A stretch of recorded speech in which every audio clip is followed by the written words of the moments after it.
नमस्कार। Healing hands के health और होप इनिशिएटिव में आपका फिर स्वागत है। हम लोग अपने पुराने अंक में छोड़ी हुई चर्चा को ही आगे बढ़ाएंगे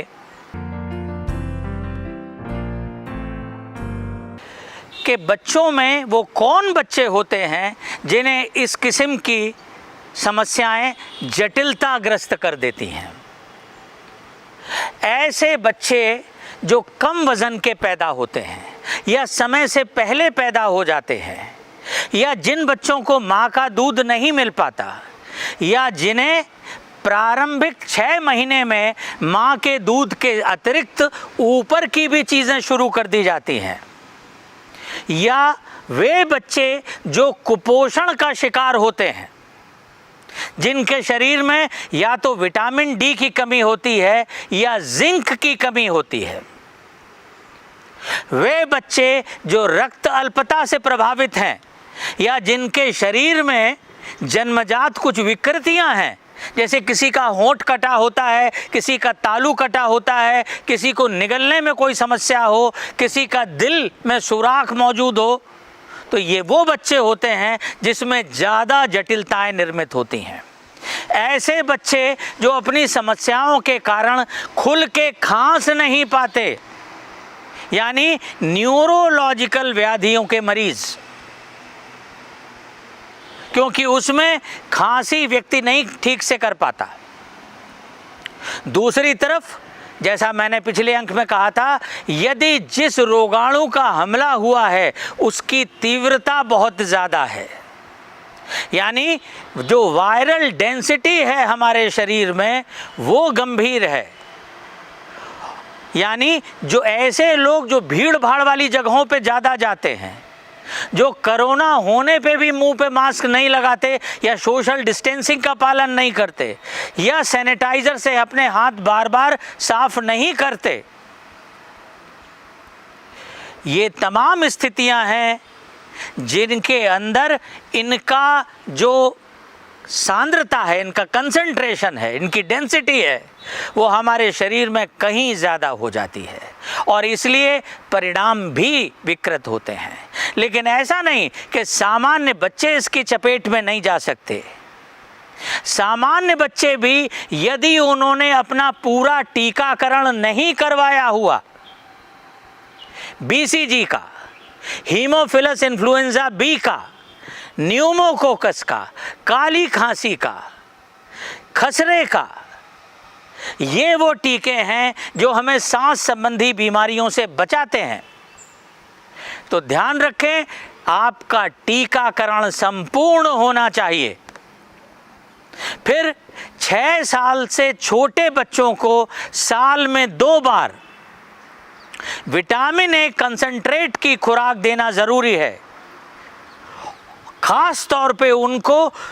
जो कुपोषणग्रस्त भी हैं। यदि आप विटामिन ए से संबंधित खुराक नहीं लेते हैं तो भी, और आपके शरीर में विटामिन ए की कमी है तो भी इस किस्म की समस्याएं आप पे चढ़ बैठेंगी। इसके अतिरिक्त वातावरण का प्रभाव, मान लीजिए आपके घर में कोई जना ऐसा है जो धूम्रपान करता है। धूम्रपान जिस कमरे में किया जाता है वहाँ पे उसके कण कई दिनों तक मौजूद रहते हैं। एक बंद कमरे में किया गया धूम्रपान एक शहर की केंद्रीय सड़क पे होने वाले प्रदूषण से कई गुना ज़्यादा होता है। इसलिए ध्यान रखें कि जहाँ माँ और बच्चा मौजूद हो उनके सामीप्य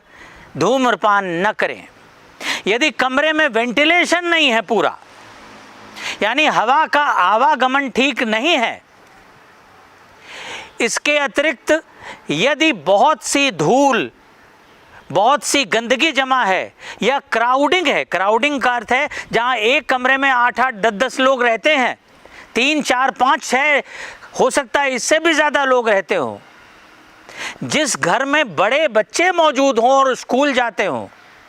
वहाँ भी छोटे बच्चे को संक्रमण ज़्यादा होते हैं, क्योंकि बड़ा बच्चा स्कूल जाता है, वहाँ से वो संक्रमण लेके आता है और ये आयातित संक्रमण छोटे बच्चे को संक्रमित कर देता है। तो ऐसी घर के अंदर अगर चूल्हा हो, गरीब परिवारों में, झोपड़ी में ना वेंटिलेशन है, चौका भी वहीं है, इस कारण बहुत सा धुआं कमरे में भर जाता है, वो भी एक वजह हो सकती है जिसके कारण श्वास संबंधी बीमारियां कहीं ज़्यादा हो जाएंगी। अब सवाल है कि यदि ये बीमारी हमारे बच्चे को हो गई है तो हम क्या करें।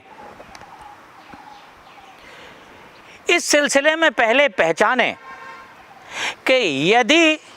बच्चे की सांस तेज चल रही है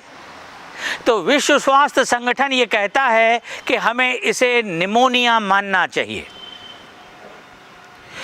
2 माह से छोटे बच्चे की सांस यदि 1 मिनट में 60 से ज़्यादा है,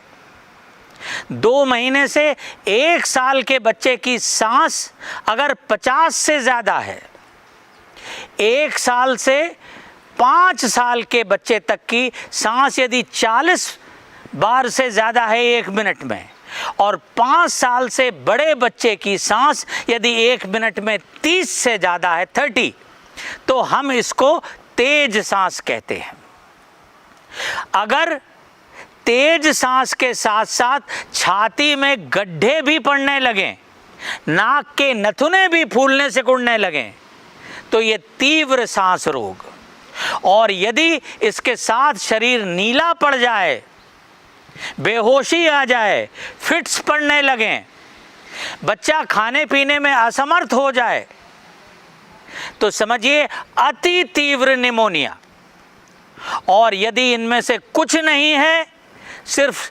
मात्र जुखाम है या खांसी है, अभी सांस भी तेज नहीं हुई है, तो हम इसे साधारण सांस संबंधी संक्रमण कहेंगे, जो अभी निमोनिया नहीं बना है। तो हमें इसकी स्पष्ट पहचान करनी होगी, क्योंकि यदि तीव्र निमोनिया है, अति तीव्र निमोनिया है,